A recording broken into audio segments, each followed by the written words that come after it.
Okay, so in this video we're going to show you how to use the new PDF Manager command for highways projects.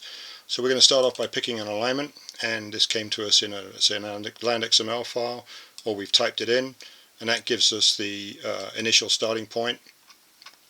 And there's our alignment. And now we're going to do the PDF Manager to actually place the PDF pages, plan and profile sheets onto this drawing. So we're going to go PDF Manager, and in the PDF Manager the first thing we're going to do is pick the file that we want to work with. So I've got it bookmarked here. I'm going to go to PDF files and pick this one right here. And at that point now it opens up our preview pane. And our preview pane, I'm interested in the grading plans.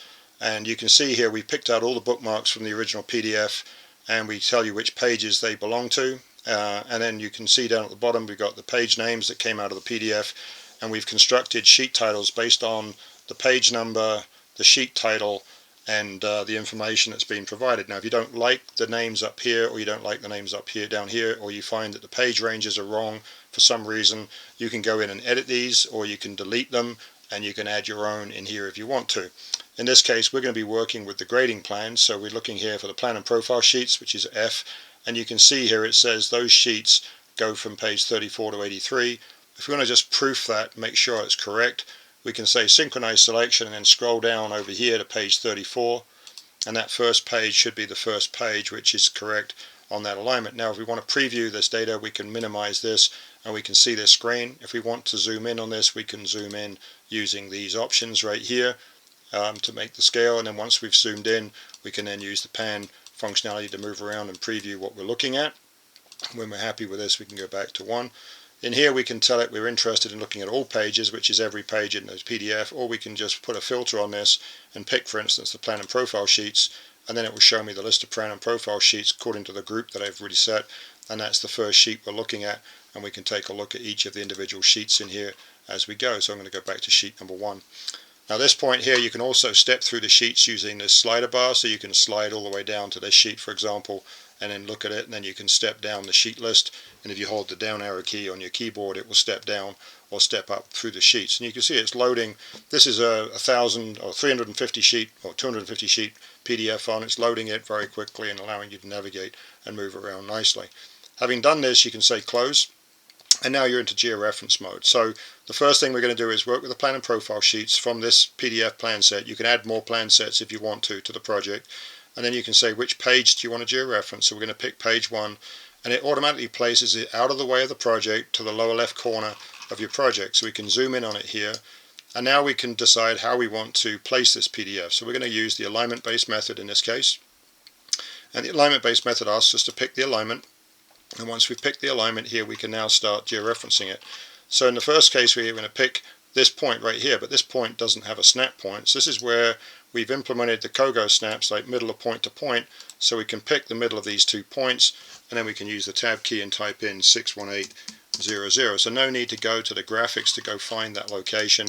Pick a second point right here, and we do middle of point to point, and we can pick on these 2 points and then hit tab and do 62900. And at that point now it's drawn me that section of the alignment through the drawing, so we can instantly see whether we got this right or wrong. If you see any kind of if you fat fingered a number, so if I go in here and say this was 619 for example, then you can see that the alignment doesn't fit when the 2 scale points are wrong, so then you would see instantly that it was wrong. The other thing you can do in here with the alignments is, instead of just using 2 points, you can actually do a third point here, and when you do a third point you can actually get residual analysis. So in this case I'm going to pick this point, middle of point to point, and do between here and here, and I'm going to type in the wrong value, so I'm going to do 62200 because it's here, and you can see instantly the residual analysis tells me we're 50 feet off, and so something I typed in incorrectly. So when we've done that we would go back into here and just type in, okay, that was wrong, 6222300. And if you wanted to see it, you could turn these on and off and then see what the residuals look like without each of these individual sheets to identify which is the one that's incorrect. Having determined the alignment and got it scaling, and we're doing it to 200ths here, then we can say we want to clip the image based on an alignment boundary, and it's going to start at this station over here, which is 61700, and it's going to end at 63000, and the left width is -200, and the right width is 200. And so now we've set up our clipping boundary for our plan sheet, and that's going to become a polygon boundary that's going to clip all the line work when we extract it once we've placed the image and we get into data extraction mode. The next thing we can choose is if we want to do profiles, we can specify place profile, and to do that the way it works on the first sheet is you click a point and tell it what that point is in terms of station and elevation. So it's elevation 20. I just want to go back and check that, so I've done this sheet before so I know it. And in here we're going to say the origin, and that's going to pick a point north of the alignment, out of the way of the drawing, and so it's picking a coordinate automatically. You can override this if you want to, and then it's going to tell you what coordinate do you want to associate with that in terms of station and offset. So I'm going to use the 2 points, or the point I keyed in on the first line. Then we have to measure the horizontal scale, and we only have to do this on the first sheet. Every other sheet is going to assume it's the same unless it's different, and you can override it if you want to. And the distance for that is 1300 feet because it goes from 617 to 630, so it's set 1300 feet. And the next element we want to do is the vertical scale. So we're going to go from 20 to 100, and that's an 80-foot vertical scale. And then we can say we want to apply a clipping boundary, and on the first sheet my clipping boundary is going to go from here to down here, so I can see all the numbers in the place sheet. And now we've got everything set up, we can hit the georeference page, and that will georeference the plan against the alignment, and it will georeference the profile against the profile drawing. Now we get ready for the second sheet. So the second sheet is going to be a little easier, so we're going to do 631. I'm just going to do 2 sheets to show you how this works.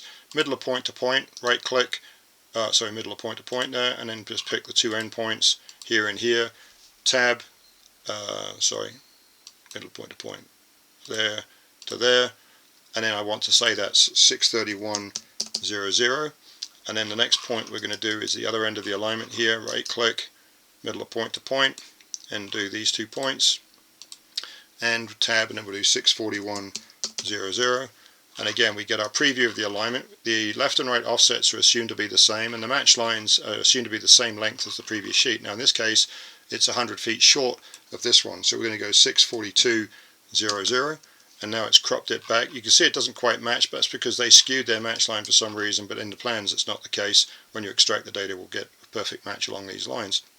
In this case we've got a proof of this is working. The grid down here looks pretty good to me.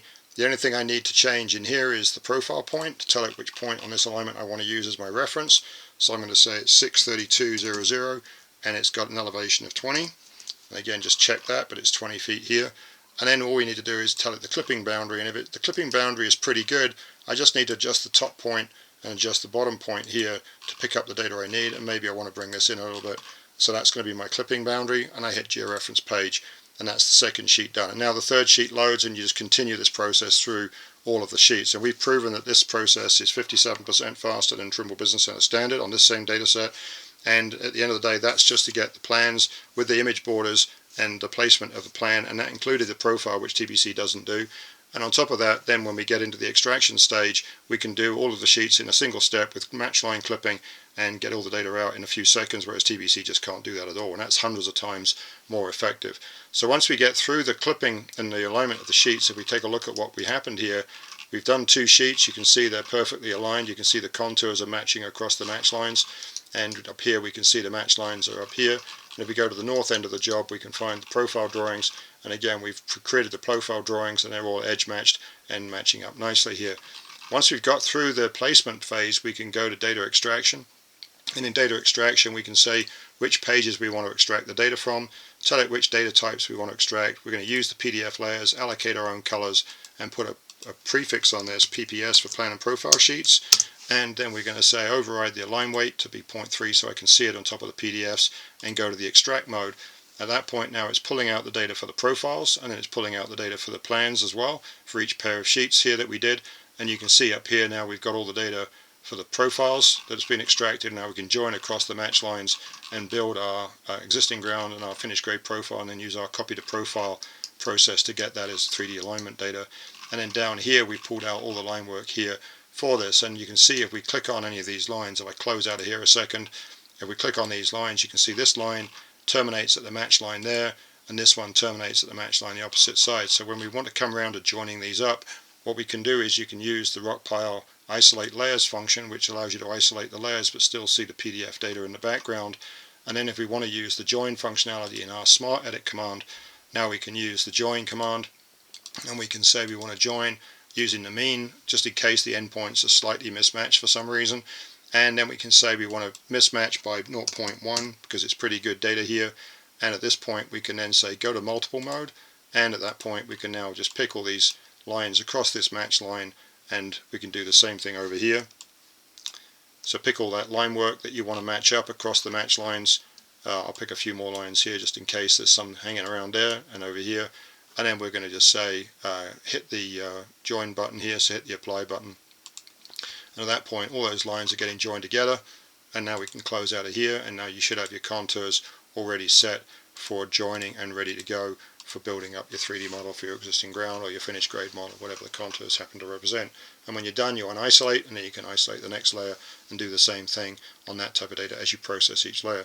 So all in all, this is a supremely more speedy process for placing sheets and pulling out data and creating takeoffs. If all you're doing is putting the sheets in behind your drawings, that's fine. Then it's still 57% faster for placing sheets, and a lot easier, a lot less mouse movements. So it's not just the mouse movements and the clicks that you save, it's just the ease of use and the streamlined operation. And you can see it's extremely quick at putting sheets down. And after you do more sheets than 18, you're going to get faster and faster and more efficient compared to the standard TPC, because you're accelerating away as you do more sheets. Because once you get the basics set, the clipping boundaries are automatically defined, the edge matching is all set up and defined, and so you can do more sheets more rapidly than you can do within the TPC environment. And the nice thing is that the match lines are all there, so if you do have to extract the data for any reason, it's easy to piece it all together and build your models from that data when you finish doing the work. So that's our alignment based process. The third option is the multi-point, which is very similar to the scale bar method, but you just pick more than 2 points to georeference the individual sheets, and it does the residual analysis that I showed you here on the alignment to do that work. And I'll post a third video on that at some point shortly. Okay, thanks for your time.